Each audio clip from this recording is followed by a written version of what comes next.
Hello dear aspirants, कैसे हैं आप सब लोग। आशा करती हूँ आप सब बहुत अच्छे होंगे। आज मैं हाजिर हूँ आपकी पम्मू मैम लेके एक नया टॉपिक, भारत का अपवाह तंत्र, ड्रेनेज सिस्टम ऑफ इंडिया। तो जब हम भारत के अपवाह तंत्र की बात करते हैं तो बोलता है हम इसको 4 पार्ट्स में मेजरली डिफाइन कर देते हैं। ठीक है, फर्स्ट वन आपका रह जाता है यहाँ पे गंगा नदी तंत्र। दूसरा आपका आता है सिंधु नदी तंत्र, ये यहाँ पे सिंधु। ठीक है, और तीसरा आपका यहाँ पे आता है ब्रह्मपुत्र। ठीक है, ब्रह्मपुत्र नदी तंत्र। और चौथा आपके आता है प्रायद्वीपीय नदियां, प्रायद्वीपीय नदी तंत्र। ठीक है, जो हमारा प्रायद्वीपीय भारत है उसकी। ठीक है, तो 4 हमारे पास मेजर पार्ट्स रहेंगे भारत के ड्रेनेज सिस्टम में, जिसमें सबसे पहले गैंगटिक रिवर सिस्टम, उसके बाद Indus river system, third one Brahmaputra river system, and fourth one आपका आ जाएगा पेनिनसुलर इंडियन रिवर सिस्टम। ठीक है जी। तो आज जो हम करेंगे वो हम करेंगे यहाँ पे गंगा नदी तंत्र। ठीक है, आज हम इसके बारे में पढ़ेंगे, क्या कहाँ से ओरिजिनेट होती है, कौन कौन सी इसकी ट्रिब्यूटरीज हैं, कौन सी डिस्ट्रीब्यूटरीज हैं, और साथ में कौन कौन सी सिटीज हैं जो इसके रिवर बैंक के ऊपर बसी हुई है। ठीक है, तो चलिए शुरू करते हैं, चलते हैं अपनी स्लाइड की ओर। तो यहाँ पे हमें गंगा के बारे में पता चलता है कि इसका जो ओरिजिनेशन है। ठीक है, अब गंगा ऐसा नहीं है किसी ग्लेशियर से निकलती है, नहीं, बोलता है गंगा 2 स्ट्रीम्स के मिलने के बाद गंगा का फॉर्मेशन होता है। ठीक है, तो हमें पहले उन 2 स्ट्रीम्स के बारे में पढ़ना पड़ेगा जिनके मिलने से गंगा का फॉर्मेशन होता है। ठीक है, अब यहाँ पे पहली जो स्ट्रीम है, पहली जो नदी है वो है भागीरथी नदी। ठीक है, बोलता है भागीरथी जो है वो गंगोत्री नाम के ग्लेशियर से ओरिजिनेट होती है, गोमुख नाम के प्लेस से। ठीक है, यहाँ से ओरिजिनेट होती है। कहाँ पे मिलेगा ये आपको ग्लेशियर? ये मिलेगा उत्तराखंड में। ठीक है, हमारा एक जो स्टेट है उत्तराखंड, उसमें ये आपको जो गंगोत्री ग्लेशियर है ये मिल जाएगा। दूसरी जो इसकी मेजर ट्रिब्यूटरी है जिसके मिलने से गंगा का फॉर्मेशन है वो है अलकनंदा। ठीक है, अलकनंदा जो है बोलता है ये सतोपंथ ग्लेशियर से ओरिजिनेट होती है। कौन से ग्लेशियर से? सतोपंथ और ग्लेशियर से ओरिजिनेट होती है। अगेन उत्तराखंड में आपको ये ग्लेशियर मिलेगा, बोलता है बद्रीनाथ के पास। अब बोलता है ये दोनों आपस में मिल जाती हैं, भागीरथी और अलकनंदा, और वहीं से फिर गंगा नदी के नाम से जानी जाती है जब इन दोनों का मर्जर हो जाता है। ठीक है, तो जिस जगह पे ये दोनों मिलती हैं उस जगह को हम बोलते हैं संगम। जब आपके कोई 2 चीजें मिलती हैं तो उसको हम संगम बोलते हैं। ठीक है, तो ये जो 2 नदियों का संगम होता है, बोलता है उस प्लेस को बोला जाता है यहाँ पे देवप्रयाग। ठीक है, तो इस तरह से आपके 5 संगम जो है वो यहाँ पे बनते हैं। ठीक है, जो हमारे लिए इम्पोर्टेंट है। और फिर उसके बाद लास्ट वन जो होता है वो रहता है फिर आपका प्रयागराज संगम। ठीक है, तो यहाँ पे हमारे पास बोलता है, ये देखो ये जो चीज मैं बोल रही हूँ ये यहाँ पे लिखी हुई है, बोलता है देवप्रयाग से पहले अलकनंदा नदी में पंच प्रयागों में अलग अलग नदियां जो है वो मिलती हैं, अलग अलग नदियों का संगम इसमें होता है। किसमें? अलकनंदा नदी में। नेक्स्ट चलते हैं हमारी स्लाइड की ओर, देखते हैं आगे क्या इन्फॉर्मेशन है। तो इसमें हमारे पास पंच प्रयाग जो हमने पीछे बात करी उसी के बारे में हमें जानकारी मिल जाती है। बोलता है सबसे पहले हमें मिलता है विष्णु प्रयाग, जहां पे अलकनंदा के साथ धौली गंगा का संगम होता है। नेक्स्ट नंद प्रयाग आता है जहां पे अलकनंदा के साथ नंदाकिनी रिवर जो है वो मिलती है। कर्ण प्रयाग में पिंडार रिवर अलकनंदा के साथ मिलती है। फिर रुद्र प्रयाग में मंदाकिनी रिवर यहाँ पे मिलती है। और देव प्रयाग में अलकनंदा के साथ भागीरथी जो मिलती है। इन दोनों के मिलने के बाद यहाँ पे फिर गंगा कहलाती है। ठीक है, तो ये जो प्रयाग है ये आपके लिए मोस्ट इंपॉर्टेंट है। लास्ट ईयर के टीजीटी कमीशन में भी यहां से जो है एक क्वेश्चन आया था, तो टीजीटी वाले भी ध्यान देना और बाकी जो एसएससी वाले हैं वो भी इसके ऊपर जरा ध्यान देना। ठीक है जी। अब इसके बाद यहाँ पे नेक्स्ट स्लाइड के ऊपर हैं, तो यहाँ पे बोलता है हमारे पास, बात करते हैं गंगा की सबसे बड़ी सहायक नदी की, तो वो हमें मिल जाती है यमुना नदी। ठीक है, अब जब सबसे बड़ी सहायक नदी है तो फिर इसके ओरिजिनेशन के बारे में एग्जामिनर आपसे पूछ लेगा। ठीक है, तो बात करते हैं कि इसका ओरिजिनेशन कहाँ से होता है, तो बोलता है यमुनोत्री ग्लेशियर, अगेन उत्तराखंड में आपको ये मिलेगा। तो बोलता है वहां से आपकी यमुना जो है इसका ओरिजिनेशन होता है। ठीक है, अब यहाँ पे बोलता है इलाहाबाद के पास जो है ये गंगा में मिल जाती है यमुना। ठीक है, और वहां पे जाके फॉर्मेशन करती है आपका प्रयागराज।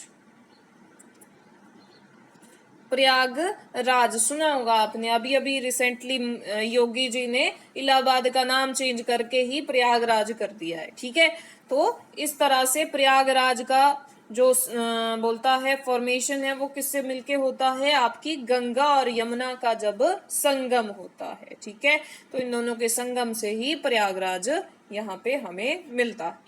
अब अगर हम जो हमारे चारों जो मेजर रिवर सिस्टम है उनमें अगर बात करें तो गंगा नदी भारत की सबसे लंबी नदी है। वहीं पे एक आता है सबसे बड़ी नदी, तो फिर वो होगी आपकी ब्रह्मपुत्र। ठीक है, ब्रह्मपुत्र किस तरह से बड़ी है, वाटर डेंसिटी के हिसाब से, जल घनत्व के हिसाब से हमारी ब्रह्मपुत्र जो है वो सबसे बड़ी नदी है। लंबी पूछेगा तो गंगा नदी सबसे लंबी है। फिर उसके बाद इसके किनारे हुए बसे शहरों की बात करते हैं, तो बोलता है कानपुर, बनारस, पटना, हरिद्वार। ठीक है, तो बोलता है ये जो शहर है, बोलता है ये आपके शहर गंगा के किनारे ही बसे हुए हैं। ठीक है, अब उसके बाद यहाँ पे हमारे पास बोलता है गंगा जो नदी है वो सबसे पहले हरिद्वार में आके मैदानी इलाके में प्रवेश करती है। ठीक है, तो आपने ध्यान रखना कि सबसे पहले किस प्लेस से ये मैदानी क्षेत्र में प्रवेश करती है, तो ये करती है हरिद्वार से। नेक्स्ट बात करते हैं यहाँ पे, तो हमारे पास बोलता है गंगा जो नदी है ये पश्चिम बंगाल में जब पहुंचती है तो ये दो भागों में बट जाती है। ठीक है, जिसको हम बोलते हैं फिर डिस्ट्रीब्यूटरीज। ठीक है, डिस्ट्रीब्यूटरी एक होती है आपकी ट्रिब्यूटरी। ट्रिब्यूटरी होती है सहायक नदी, फॉर एग्जाम्पल गंगा हो गई, भागीरथी हो गई, अलकनंदा हो गई। ठीक है, ये सारी की सारी क्या है, गंगा की सहायक नदियां हैं।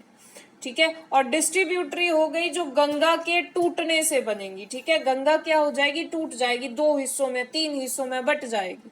ठीक है, तो यहाँ पे बोलता है पश्चिम बंगाल में जाके ये दो हिस्सों में बट जाती है, और जो इसका एक हिस्सा है वो पश्चिम बंगाल में हुगली नदी के नाम से जाना जाता है। और इसी नदी के किनारे गंगा का फेमस जो एक सिटी है, बोलता है कलकत्ता शहर, वो बसा हुआ है। और फिर आगे जाके ये जो हुगली नदी है ये बे ऑफ बंगाल की खाड़ी में जो है वहां पे गिर जाती है। फिर बोलता है जो इसका दूसरा भाग रहता है गंगा का, वो बांग्लादेश में एंटर कर जाता है और वहां पे इसे पद्मा के नाम से जाना जाता है। तो किस नाम से जाना जाता है, पद्मा के नाम से। नेक्स्ट बोलता है उसी बांग्लादेश में दूसरी तरफ से बोलता है ब्रह्मपुत्र नदी भी एंटर करती है और इसको जमुना के नाम से जाना जाता है। तो गंगा, पद्मा और ब्रह्मपुत्र, जमुना। ठीक है, तो इन दोनों का ध्यान आपने रखना है। फिर उसके बाद बोलता है अब ये दोनों ही जो मेजर रिवर्स आपके बांग्लादेश में एंटर करती हैं, तो बोलता है ये बांग्लादेश में दोनों आपस में मिल जाती हैं। ठीक है, और जब ये मिल जाती हैं तो फिर इसको पद्मा नदी ही कहा जाता है, दोनों की मिल के जो रिवर फॉर्मेशन होता है। अब यहाँ पे बोलते हैं बांग्लादेश में ही मेघना नदी, ठीक है, एक रिवर है मेघना नदी। ठीक है, तो बोलता है ये पद्मा नदी में मिलती है, कहाँ पे, जिला चांदपुर में। ठीक है। और इससे आगे फिर जो पद्मा नदी है उसको मेघना नदी के नाम से ही जाना जाता है। ठीक है, तो आपसे पूछ लेगा कि हमारे पास जो आपका पश्चिम बंगाल है वहां पे बोलता है जो मेघना नदी है वो कहाँ पे पद्मा के साथ मिलती है या गंगा के साथ मिलती है, तो कहाँ पे, चांदपुर नाम की जगह। ठीक है, चांदपुर क्या है, डिस्ट्रिक्ट है। अब बोलता है उसके बाद ये क्या करती है, बंगाल की खाड़ी में गिर जाती है, पर उससे पहले बोलते हैं ये जो नदियों का संगम है ये विश्व का सबसे बड़ा डेल्टा क्रिएट करती है। ठीक है, जिसे सुंदरबन डेल्टा कहा जाता है। ठीक है, तो वर्ल्ड का सबसे बड़ा डेल्टा हमारी दो नदियां क्रिएट करती हैं, गंगा और ब्रह्मपुत्र। और यहाँ पे अगर हम बात करें तो जो इनका लोकल नेम है मेघना और पद्मा। ठीक है, तो ये जो है यहाँ पे वर्ल्ड का लार्जेस्ट डेल्टा जो है क्रिएट करेंगी। अब चलते हैं नेक्स्ट स्लाइड के ऊपर। तो हमारे पास यहाँ पे बोलता है गंगा नदी जो है भारत के 5 राज्यों से होके क्रॉस होती है। ठीक है, कौन कौन से वो राज्य हैं, बोलता है उत्तराखंड है, यूपी है, बिहार है, झारखंड है और पश्चिम बंगाल है। ठीक है, तो आपने मेरे को पिछले वीडियो में कमेंट करके किसी ने बोला था कि इनको याद करने की ट्रिक भी बता दूं। ठीक है, तो यहाँ पे मैं आपको एक छोटी सी ट्रिक बताती हूँ। यहाँ पे बोलता है आपको पता है कि हमारे पास बीजेपी एक बहुत बड़ी पार्टी है, सबने सुना हुआ है ना। ठीक है, हमारे पास ट्रिक है U2 BJP, U2 BJP. U2 यहाँ पे 2 क्यों लगाया, यहाँ पे 2 इसलिए लगाया क्योंकि हमारे पास 2 स्टेट्स हैं जो यू से हैं। ठीक है, यू से उत्तराखंड और यू से ही हमारा उत्तर प्रदेश। उसके बाद बी फॉर आपका Bihar, J for Jharkhand and P for आपका पश्चिम बंगाल। ठीक है जी, तो इस तरह से हमें एक ट्रिक के साथ जो है इन 5 स्टेट्स की जो नाम है वो याद हो जाते हैं। एक और चीज यहाँ पे मैं आपको बताना चाहती हूँ कि लंबाई के हिसाब से अगर बात करें तो उत्तर प्रदेश में जो गंगा नदी की लंबाई है वो सबसे ज्यादा है और झारखंड में आपको इसकी लंबाई सबसे कम जो है वो मिलती। अब चलते हैं नेक्स्ट स्लाइड के ऊपर। तो यहाँ पे हमें गंगा की सहायक नदियों का पता चलता है। ये इस इमेज के ऊपर ध्यान देना, गंगा की जो सहायक नदियां हैं उनको हम 2 हिस्सों में डिवाइड कर देते हैं। ठीक है, यहाँ पे एक बाईं ओर से मिलने वाली नदियां और एक दाईं ओर से मिलने वाली नदियां। ठीक है, राइट एंड लेफ्ट बैंक। ठीक है, ये आपकी हो गई राइट बैंक और ये हो गई लेफ्ट बैंक रिवर्स। ठीक है, लेफ्ट बैंक ट्रिब्यूटरीज। तो यहाँ पे हमारे पास बोलता है रामगंगा। ठीक है, ये आपकी लेफ्ट ओर से मिलती है गंगा के साथ। फिर उसके बाद गोमती रिवर है, ये भी हमारे लेफ्ट बैंक पे मिलती है गंगा के साथ। फिर घाघरा आती है, गंडक आती है और कोसी आती है। तीनों ही लेफ्ट बैंक से बोलता है गंगा के साथ मिल जाती हैं और ये तीनों ही रिवर्स, इंपॉर्टेंट बात कि नेपाल से इंडिया में एंटर करती हैं। ठीक है, और यहाँ पे हमारे पास एक आती है महानंदा रिवर। ठीक है, ये जो महानंदा रिवर है ये भी गंगा को लेफ्ट बैंक से ज्वाइन करती है, दाईं ओर बाईं ओर से गंगा को ज्वाइन करती है। फिर उसके बाद बात करते हैं राइट ट्रिब्यूटरीज की। तो राइट में आपके पास आ जाती है यहाँ पे चंबल, फिर उसके बाद बेतवा और केन। ठीक है, तो चंबल, बेतवा, केन जो है ये तीनों ही बोलता है यमुना की ट्रिब्यूटरीज हैं और फर्दर यमुना किस में जाके मिल जाती है, गंगा में। तो इस तरह से ये फिर आपकी किसकी ट्रिब्यूटरी हुई लास्ट जाके, ठीक है, गंगा की। ठीक है, तो बोलता है चंबल इटावा में जाके यमुना के साथ मिल जाती है, बेतवा हमीरपुर में मिलती है। अब ये आपके वाला हमीरपुर नहीं है, ठीक है, एक यूपी में भी हमीरपुर हमें मिलता है, वहां पे ये मिलती है यमुना के साथ। और तीसरी जो केन है बोलता है ये बांदा में जाके यमुना के साथ मिल जाती है। ठीक है, फिर एक आती है आपकी टॉन्स और दूसरी आती है सोन। ठीक है, तो टॉन्स और सोन भी गंगा को बोलता है राइट बैंक से जो है ज्वाइन कर लेती है। ठीक है, तो ये थी आपकी गंगा नदी और उसकी सहायक नदियां। आशा करती हूँ ये जो आपको जानकारी दी गई है ये आपके आने वाले एग्जाम्स में आपके लिए सहायक होगी और इसी के साथ हम आज का लेक्चर जो है यहीं पे एंड करते हैं। ठीक है, अब मिलेंगे हम कल। तो thank you and take care of yourself.